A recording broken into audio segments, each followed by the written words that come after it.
being a woman in tech means working hard to earn credibility, to show people that I'm just as good as the men I work with. And I think that's given me a little bit of a fierce edge. Being a self-advocate, even when I'm feeling insecure, that's been really good. And that's, I think, a key to being in any field where you're not one of the majority population. People writing these algorithms that control our lives, what we see and what we access, like we need diverse voices and different voices at the table in order to make sure we're creating the world that we want to see. And so being a woman at that table is very interesting to me, and I'm always looking to celebrate getting more diverse voices at that table with me.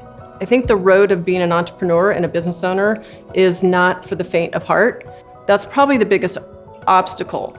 Having said that, I wouldn't trade it for anything because I've learned and grown from it. I think you grow from adversity, and I have experienced adversity from a young age. I feel like there's almost nothing I couldn't overcome. I'm the first African-American LGBTQ person to hold elected office in Colorado.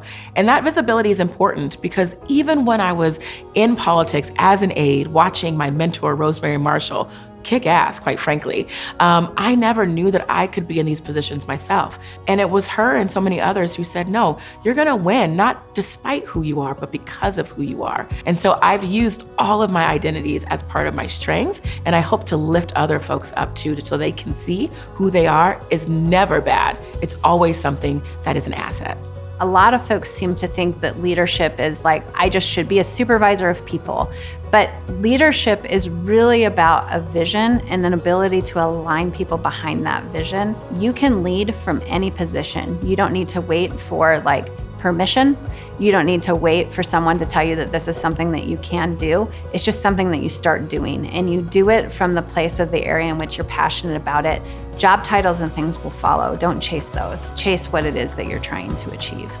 There was just this small voice saying people would say you got your job because you're a woman, or fill in the blanks. At the back of my mind, I always felt people were thinking that, right? They were thinking it. And it took me a long time to overcome that in my career.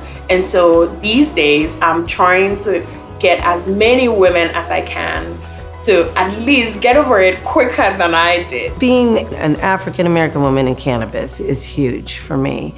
I'm most proud of that I did stay true to myself, which, has helped me and helped me look my daughter in the face and say, you can really do things just by who you are and not who somebody wants you to be. So oftentimes we want to be comfortable in a role, and we don't look for adversity in that role. So we don't look for stretch positions, things that challenge us. So if something is not quite in the skill set that you have, then you're in the right job, because you want to have those stretch roles. You want to challenge yourself at all times. So it shouldn't be easy. It should be challenging, and you should be in a growth mindset at all times. I think when you lead with love, it does all the work. There's an openness there that creates an opportunity, if others want it, to know that they can be vulnerable and that that's going to be received in a positive and supportive way. Being able to create space for those kinds of conversations to happen is, I think, one way that really will help us get through those barriers and obstacles together as women. Women just think differently. I do think that we are more task-oriented and able to multitask. We have to juggle so many things, and that just comes naturally to us. The particular group of women that I work with, we've got each other's back and are very much involved in each other's lives, just supporting each other. That's very, very special to me.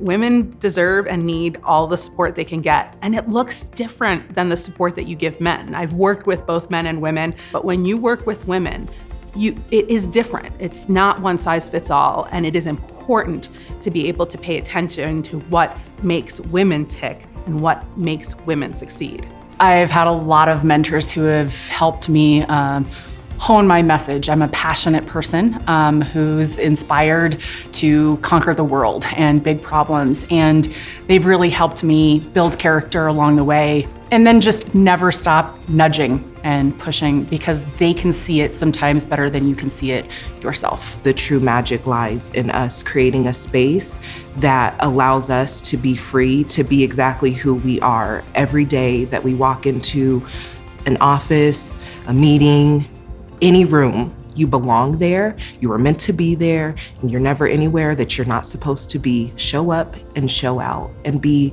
100% you.